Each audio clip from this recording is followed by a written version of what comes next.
You've seen it, heard it, felt it. The loudest voices rise. The dumbest ideas echo the farthest.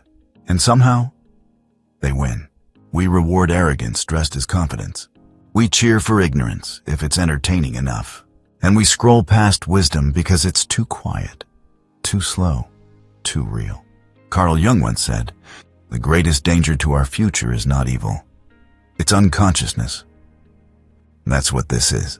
A world sleepwalking into stupidity, not because the idiots are strong, but because the rest of us are asleep. We let it happen. We ignore it. We even laugh at it. Until we realize we're living in a world run by clowns, while the thinkers sit in silence. This video isn't about them. It's about us, and how we, the quiet, the self-aware, the overthinkers, are letting it all fall apart. Because truth takes time, but stupidity? It's on every screen, every scroll, every stage. And unless we wake up, we'll be the ones left behind. In a world where idiocy rules. Once upon a time, intelligence was revered, wisdom was sacred, and depth was seen as strength. But now, we reward what's loud, we celebrate what's easy, and we elevate what's shallow, as long as it grabs attention fast enough. Welcome to the age of inversion, where value has been flipped upside down, where style beats substance, where fake gurus drown out real teachers, where a man screaming nonsense with confidence gets millions of views, while a soft-spoken mind sharing truth is ignored because they didn't add background music. We live in a culture that confuses certainty with intelligence, and the more confidently someone speaks, no matter how wrong, the more we believe them.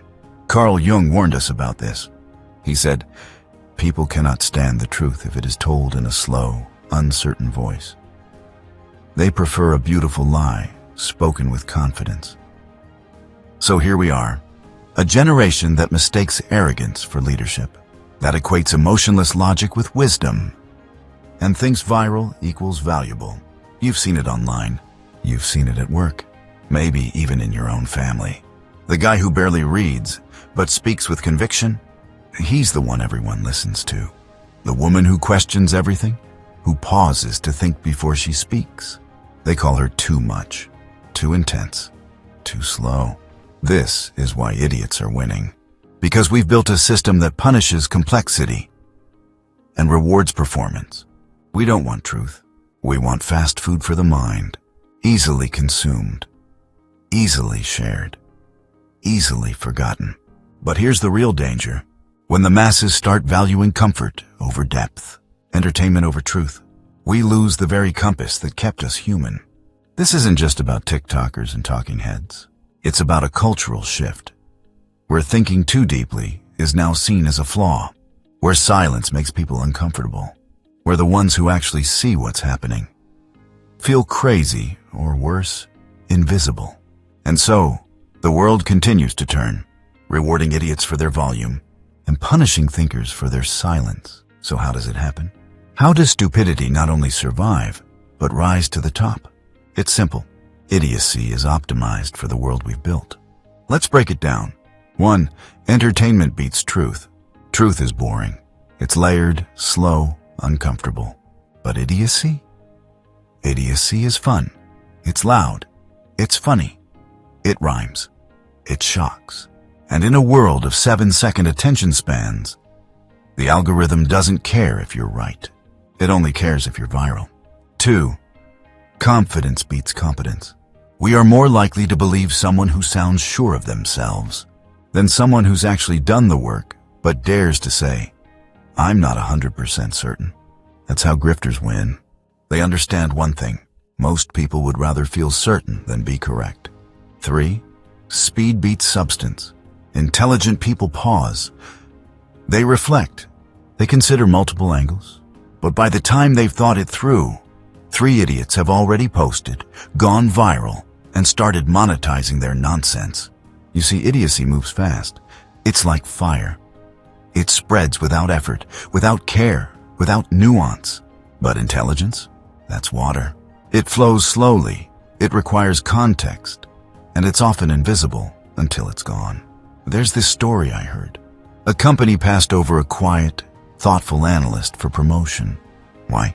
Because he paused too long before answering questions. They said he lacked leadership presence. You know who got the job? The guy who answered fast and wrong, but with unwavering confidence. That's the world we're in. Idiocy wins because it plays the game better, not the game of truth, but the game of perception. And perception, my friend, is everything now. Carl Jung warned that when we neglect the unconscious, we become slaves to it. And our culture's unconscious obsession with speed, certainty, and noise has created the perfect habitat for fools to rise. They're not smarter. They're just more available, more shareable, more digestible. And so, without even noticing, we scroll past brilliance and double-tap idiocy into power. There's something terrifying that happens when we gather in groups. Something Carl Jung called mass identification. The individual, with all their critical thinking, self-awareness, and conscience, disappears. And in its place, a creature that reacts, obeys, consumes, and never questions why. Jung called it the mass man. Nietzsche called it the herd. And today, we call it the algorithm. The mass man doesn't think, he copies. He doesn't feel, he reacts. He doesn't lead, he waits to be told what to believe. You've seen it. One opinion goes viral. Suddenly, everyone shares it. Everyone posts about it. Not because they understand it, but because they don't want to be left behind. Crowd psychology is contagious. And like any infection, it doesn't care about intelligence. It only needs proximity and repetition. The danger? Idiocy becomes normal. It gets codified into culture. The absurd becomes the expected. And anyone who dares to challenge it is labeled a threat, a killjoy, a snob, a conspiracy theorist, or worse, irrelevant. Have you ever been in a room full of people cheering for something? That felt off to you, but you didn't say a word. You just smiled, laughed, clapped, not because you agreed, but because it's easier to play along than to stand alone. That's the trap, not stupidity itself, but our fear of standing apart from it. Jung once wrote, "The bigger the crowd, the more negligible the individual." And when individuals vanish, so does responsibility, so does truth, so does the very soul of society. This is why idiots rise. Because we hand them the microphone when no one else wants the spotlight. Because we value fitting in more than we value waking up. And in doing so, we don't just let the crowd think for us. We become the crowd. Here's the part no one wants to admit. It's not just them. It's not just the idiots. It's us. We're the ones who scroll past truth because it makes us uncomfortable. We're the ones who know better, but say nothing because it's easier that way. We let idiots win because we're afraid to lose. Afraid to stand out. Afraid to be disliked. Afraid to sound too intense, too smart, or too different. And so, we hold back. We shrink. We bite our tongue when someone says something stupid in a meeting. We nod politely when a friend shares another low-effort conspiracy. We post what's safe. We speak in quotes. We perform intelligence, but we rarely risk it. Because the truth is, being smart is lonely. Being awake in a sleeping world feels like exile. Carl Jung said, "A man who is unconscious of himself acts in 1,000 ways he does not understand." And most of us, we're unconscious of how much we've given up, just to avoid the friction of standing alone. There's a scene I can't forget. A young woman in a college class, raising her hand to question a widely accepted idea. Not to attack, just to ask. She spoke calmly, thoughtfully. The room went silent.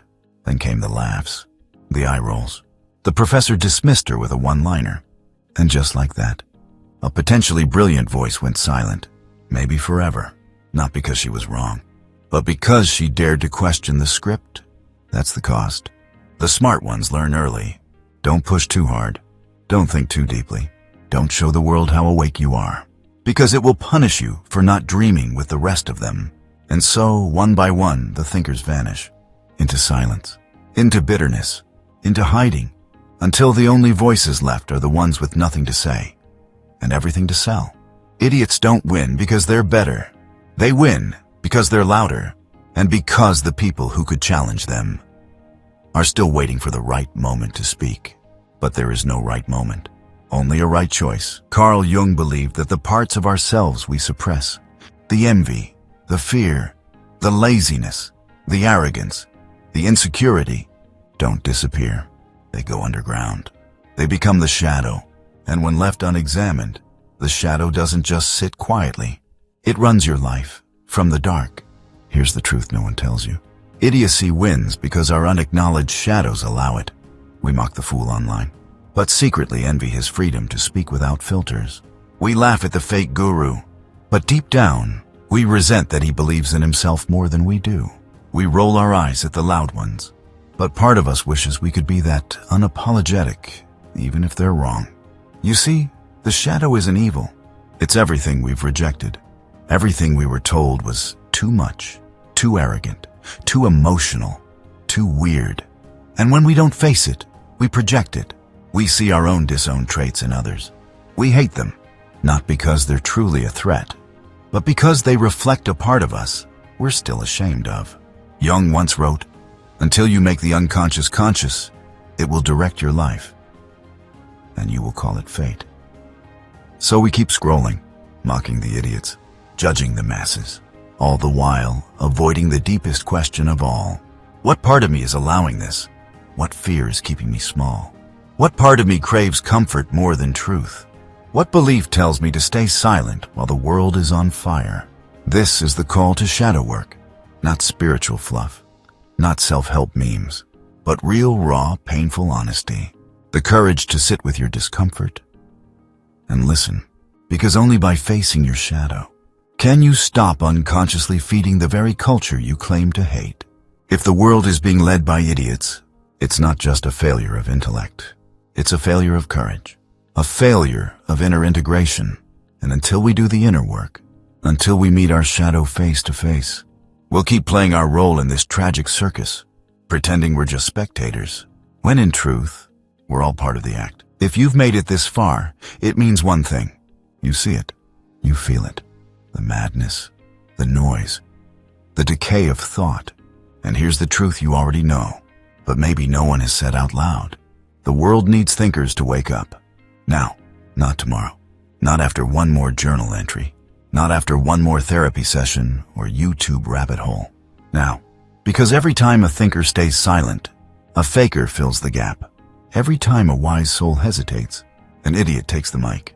And every time you dim your depth to fit in, another layer of culture turns hollow. Carl Jung didn't spend his life decoding the human soul so we could end up parroting slogans and worshiping influencers. He warned us, thinking is difficult. That's why most people judge. And he was right. Real thinking is hard. It's uncomfortable. It's lonely. But without it, there's no anchor, no compass, no resistance to the tidal wave of stupidity that's sweeping over everything.